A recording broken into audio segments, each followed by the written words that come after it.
샬롬, 오늘의 큐티에 오신 모든 성도님들을 환영합니다. 오늘은 하나님의 경영이라는 주제로 함께 말씀을 나눠보도록 하겠습니다. 오늘 우리가 읽을 하나님의 말씀은 이사야서 14장 24절의 말씀입니다. 만군의 여호와께서 맹세하여 이르시되 내가 생각한 것이 반드시 되며 내가 경영한 것을 반드시 이루리라. 네, 오늘의 성경 해설입니다. 오늘 본문은 이사야 선지자가 활동하던 시대를 배경으로 하고 있습니다. 이사야 선지자가 활동하던 시기는 이스라엘 민족의 입장에서는 암울한 현실을 마주하고 있었습니다. 주변의 나라들은 점점 부흥해 가는데 북이스라엘은 멸망하고 남유다도 곧 멸망할 것 같은 분위기에 서 있었기 때문입니다. 그런 중에 이사야 선지자가 나타나서 유다를 향하여 또 주변의 강대국들을 향하여 예언을 쏟아내기 시작합니다. 그 중에 오늘 본문은 당시에 서남아시아의 패권을 쥐고 있던 아수르를 향한 예언입니다.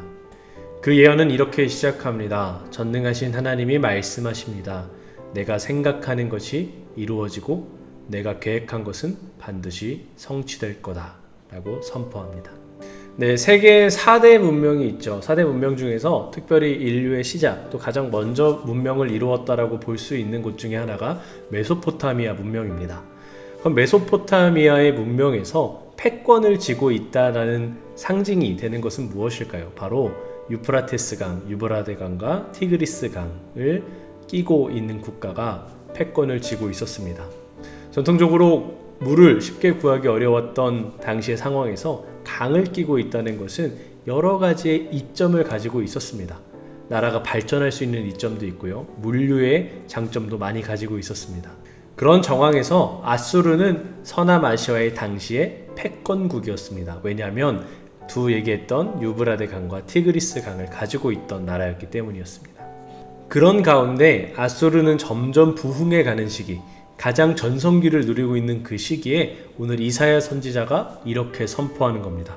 진짜 세상을 이끄는 분은 하나님이시다 라고 말이죠. 그리고 아수르를 향하여 하나님께서 경영하시는 것을 너희가 이길 수 없다. 너희들의 국가와 번영은 영원하지 않을 것이다 라는 예언을 선포합니다.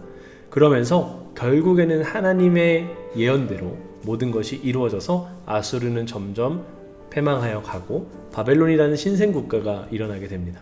현실을 살아가다 보면 어디가 가장 패권을 가지고 있는지에 관심을 많이 갖게 됩니다. 어느 나라가 더 주도권을 가지고 있나, 어디가 지금 그 흐름을 가져가고 있나, 이런 것들에 우리의 눈이 가게 되고 세상적인 관심이 쏠리게 됩니다. 그것은 국가의 정황뿐만 아니라 우리의 삶 가운데 또 우리의 경제 여러 가지 영역 가운데서 그런 관심들이 쏟아지기 시작하죠. 그런데 오늘 본문에서 소개하는 바는 이 모든 세상을 경영하는 것이 하나님이시다라는 고백을 하고 있는 겁니다. 근데 그 고백을 통해서 나의 삶의 작은 영역부터 이 국가의 정황 또 모든 우주 만물의 경영을 하시는 분이 하나님이시구나라는 것을 알면 좋겠습니다. 오늘 표현의 만군의 여호와는 모든 것이 가능하신 모든 것의 하나님께서 맹세하여 이르셨다라는 뜻이고, 그 하나님께서 경영하시는 것, 운영하시는 이 세계는 하나님이 원하시는 대로 이루어질 것이라는 선포가 포함되어 있습니다. 그 사실을 기억하는 하루 되시기를 바랍니다. 네, 오늘의 적용할 질문입니다. 하나님이 나의 삶을 온전히 경영하신다는 의미는 무엇일까요? 라는 질문인데 초원에 한번 문의해 보도록 하겠습니다. 네, 답변이 도착했습니다. 같이 확인해 볼까요? 네, 골로새서 3장 3절에서 4절의 말씀입니다. 이는 너희가 죽었고 너희 생명이 그리스도와 함께 하나님 안에 감추어졌음이라. 우리 생명이신 그리스도께서 나타나실 그때에 너희도 그와 함께 영광 중에 나타나리라. 네, 오늘 권면의 말씀입니다. 하나님이 내 삶을 온전히 관리하신다는 것은 내가 그분의 뜻과 인도하심에 온전히 순복한다는 것을 의미합니다. 그것은 하나님이 내 인생의 저자이자 창조주이시며 나를 위한 완벽한 계획과 목적을 가지고 계신다는 것을 인정하는 것을 의미합니다. 내가 통제할 수 있는 것이 아니라 하나님의 주권을 신뢰한다는 것을 인정하는 것입니다. 하나님의 경영에 항복한다는 것은 모든 결정에서 하나님의 인도를 구하고 그분의 힘과 지혜에 의지하며 그분의 권위에 복종하는 것을 포함합니다.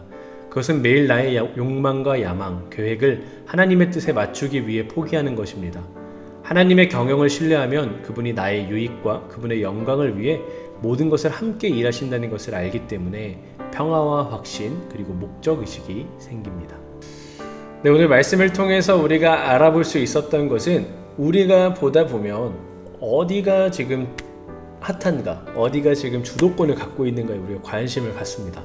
그러나 사실 우리 기독교인이 정말 의지하고 바라봐야 될 것은 하나님의 경영과 운영이 지금 어디로 흘러가고 있는가를 볼 수 있어야 됩니다. 그것을 알게 되면 우리 삶에 지금 어디에 지금 의지해야 되는지 불안함이 찾아오는 것이 아니라 하나님을 의지하다 보면 평화와 확신 또 의지가 생긴다는 것을 우리가 믿고 또 신뢰하는 하루가 되었으면 좋겠습니다. 오늘 하루가 여러분의 하나님께 나의 삶에 대한 온전한 경영을 맡기고 이 모든 세상을 경영하시는 분이 하나님이시다라는 명확한 사실이 느껴지는 하루 되시기를 간절히 소망합니다. 네, 함께 기도함으로 오늘의 큐티를 마무리하겠습니다. 지혜로 만물을 다스리시는 하나님, 오늘 우리가 이 세상의 모든 것을 경영하시는 분이 하나님이심을 묵상했습니다. 아무리 강해 보이는 존재와 환경이 우리 앞에 있을지라도 그것을 이끄시는 분이 하나님이심을 기억하겠습니다. 우리의 삶의 모든 경영을 지혜가 많으신 하나님께 올려드립니다. 우리의 삶을 받으시고 하나님의 이끄심을 보여주옵소서. 예수님의 이름으로 기도합니다. 아멘.